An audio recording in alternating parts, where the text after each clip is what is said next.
Dhurandhar to the revenge എന്ന സിനിമയുടെ കഴിഞ്ഞ 50 ദിവസത്തെ world wide box office collection പരിശോധിക്കാം. നമുക്ക് സിനിമയുടെ കളക്ഷൻ എവിടെ വരെയാണ് എത്തിയിരിക്കുന്നത് എന്തായാലും പരിശോധിക്കാം. നമുക്ക് അതിനു മുമ്പ് ഇല്ലാതെ കാണുന്നവരായി മറക്കാതെ സബ്സ്ക്രൈബ് ചെയ്യുക. സ്റ്റോക്ക് സീരീസ് സിനിമ കണ്ടവരെന്തായാലും മറക്കാതെ പടത്തിന്റെ അഭിപ്രായങ്ങൾ കൺബുക്ക് ചെയ്യപ്പെടുക.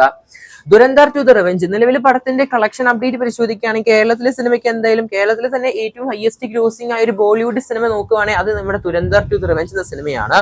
നല്ലൊരു കളക്ഷനാണ് കേരളത്തിൽ മാത്രം സിനിമയ്ക്ക് കാണാൻ സാധിച്ചത്. 19,51,00,000.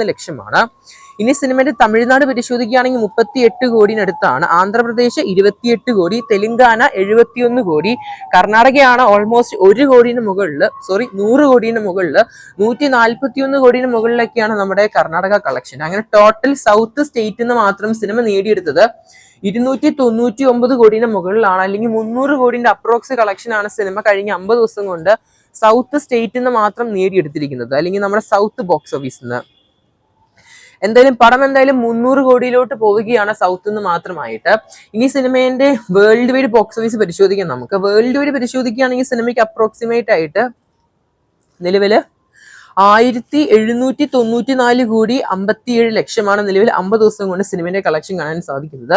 ഇതിൽ ഇന്ത്യൻ ഗ്രോസ് മാത്രം ഇന്ത്യയിൽ നിന്ന് മാത്രം സിനിമ നേടിയെടുത്തത് 1157 കോടിയാണ്, 1157 കോടിയാണ്. കൂടെ തന്നെ ആയിട്ട് 83 ലക്ഷം. എന്തായാലും 1000 കോടിന് മുകളിൽ ഇന്ത്യൻ ഗ്രോസും സിനിമ വേൾഡ് വൈഡ് ഓൾമോസ്റ്റ് 1794 കോടിന് മുകളിലുമാണ് കാണാൻ സാധിക്കുന്നത്. നിലവിൽ നമ്മുടെ പുഷ്പ 2 എന്ന സിനിമേന്റെയും ബാഹുബലി 2 എന്ന സിനിമേന്റെയും റെക്കോർഡ് കളക്ഷനായ ഫൈനൽ ഗ്രോസ് തകർത്തിട്ടുണ്ട്. ഇനി ആകെക്കാടെ ബാക്കിയുള്ളത് നമ്മുടെ ഡെങ്കൽ എന്ന് പറഞ്ഞ അമീർ ഖാൻ സിനിമയാണ്. അത് ഓൾമോസ്റ്റ് നമുക്കറിയാം 2000 കോടിന് മുകളിലാണ്, 2023 കോടിന് മുകളിലാണ്. അതെന്തായാലും തകർക്കണമെങ്കിൽ അത്രയും ഹൈ പൊട്ടൻഷ്യൽ ആയ ഒരു സിനിമ വേണം, അല്ലെങ്കിൽ ദുരന്തർ സിനിമേനേക്കാളും മറ്റൊരു സിനിമ വരണം.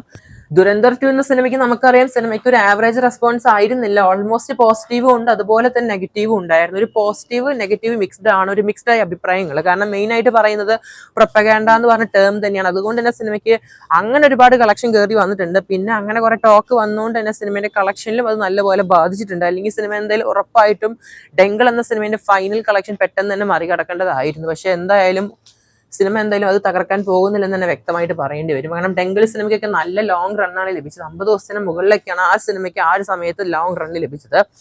നിലവിലെ സിറ്റുവേഷൻ അനുസരിച്ച് നോക്കുകയാണെങ്കിൽ സിനിമയുടെ ഒഫീഷ്യൽ OTT റിലീസ് ഡേറ്റ് പ്രഖ്യാപിച്ചിരിക്കുകയാണ്. നിലവില് സിനിമ ഈ വരുന്ന മെയ് മാസം 15 നമ്മുടെ നെറ്റ്ഫ്ലിക്സ് വഴി ഇന്ത്യന്റെ വെളിയിൽ ഇന്റർനാഷണൽ ആയിട്ട് സിനിമ പല ഭാഷകളായിട്ട് OTT റിലീസ് ചെയ്യുകയാണ്. അതും എക്സ്റ്റെൻഡഡ് വേർഷൻ ആണ്.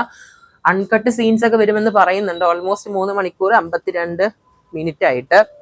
പിന്നെ നമ്മുടെ ഇന്ത്യയിൽ ജിയോ ഹോട്ട്സ്റ്റാർ ആണ്. അതും ഈ വരുന്ന മെയ് 15 അല്ല മെയ് 14 വരുമെന്നാണ് കേൾക്കാൻ സാധിക്കുന്നത്, പല ഭാഷകളിൽ ഡബ് ചെയ്തിട്ട്. എന്തെങ്കിലും കാത്തിരിക്കുന്നത് ചെയ്യാൻ നമുക്ക് നമ്മുടെ ദുരന്തർ 2 സിനിമയുടെ ഒഫീഷ്യലായ OTT റിലീസിനായിട്ടും പടത്തിന്റെ വമ്പൻ ബോക്സ് ഓഫീസ് കളക്ഷൻ റിപ്പോർട്ടുകൾക്കായിട്ടും.